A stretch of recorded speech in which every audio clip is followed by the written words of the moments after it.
Yep. So what I'm looking at is dye-sensitized solar cells. So they're just a subset of thin cell solar cells. So a little background for everyone. Solar cells were obviously founded back and they began to boom in the 1950s. As I said before, thin cell solar cells are the category in which these lie under. So at the beginning of time when these came out, zinc oxide was used as the electron acceptor. And over time, we have figured out that titanium dioxide is actually one of the best acceptors and leads to more efficient results along with lower costs, which obviously companies will want. So, some challenges that come with this is obviously finding the best acceptor and how that works. So, over here, we can see a little graph of how these cells work and how that nanospores titanium dioxide layer works. So, some of the elements that companies want to see is obviously cost effective, easy elements to achieve. So, like gaining like the materials and how hard that is, and obviously a positive yield when we look at the results. So we're going to analyze with MATLAB. We're looking at solving tricky equations such as basics that go into our solar cells. So we can see that code, especially in mine, involved a little over 300 lines. We can see that at the beginning of the code, we have the potential energy, which is electron shield, and this is what we're going to vary on our research. I found that when looking at a bunch of points, probably like 20 points of when you change electric shield, you can see that like positive and negative 0.010 is the most that shows the difference in between these. And then we can see that the movies that you'll see and such will go through the for loops and you'll see how those work. So some of the main equations that we use here, we start off with the Hamiltonian equation.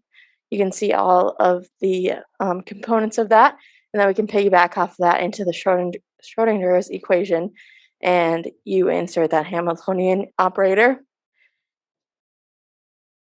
So here are some of the. So here we can see the movie when the electron shield is at the negative. So we can see the major difference between the positive and negative here is the electrons are coming down, going through the molecular orbitals, and when they are making their way through it, you can see that the negative is going to end up not making it out of electron shield, whereas for the positive, you can see that it's making it out of the conductor, hence showing a positive charge, which gives us the actual model for it. So you can see that for the first one, and then I'll display this second one. So you can just see that as they're going through the molecular orbitals, which I'll show on the next slide or next two slides, you can see a better in depth of what I'm talking about. But you can see that the positive electronic shield is going to give us those electrons charges that are being split and are being produced as a positive value.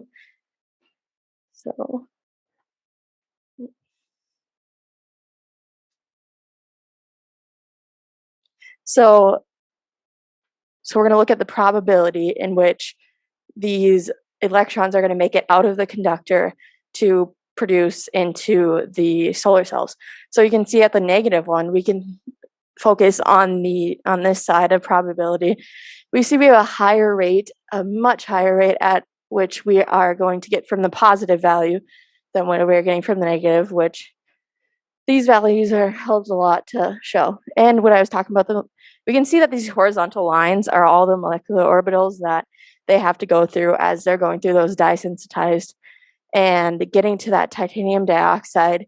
And you can see that coming from down into the charge, we can see that it's going to just drop out and those negative values aren't going to give us what we want.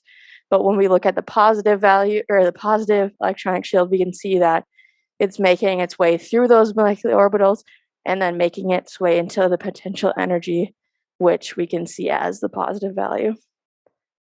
So concluding, using MATLAB, we were able to look at our theory of if you're increasing the energy that goes into these solar cells, and how good of an electron acceptor titanium dioxide is. And from those last ones, we can obviously see that these are the best. And as of right now, titanium dioxide is what has been found to be the greatest when manipulated. And that's it. Okay, please join me in thanking Alison. Other questions in the class? Other questions online? You go back to the slide before the conclusion. Yes, this one. So here you just compare the energy of eigenstates and the potential energy, right? Yep. So we're just looking at when we put in the, sorry, I didn't include it on here, but it should be analyzed the same as this equation right there. I just didn't put that in there. But yeah, we're looking at the eigenstates and how they go through those molecular orbitals. Okay. Yeah. Thank you. Okay. Other more questions? So I just, it's not question, it's an observation that Alison did show that charge transfer is feeling the presence of voltage. And in addition to photovoltaic solar cells, what she demonstrated is an example of a diode where the current goes one way and doesn't go another way depending on the applied voltage, like for radio electronics. So it's really good work. Okay, please join me in thanking Alison.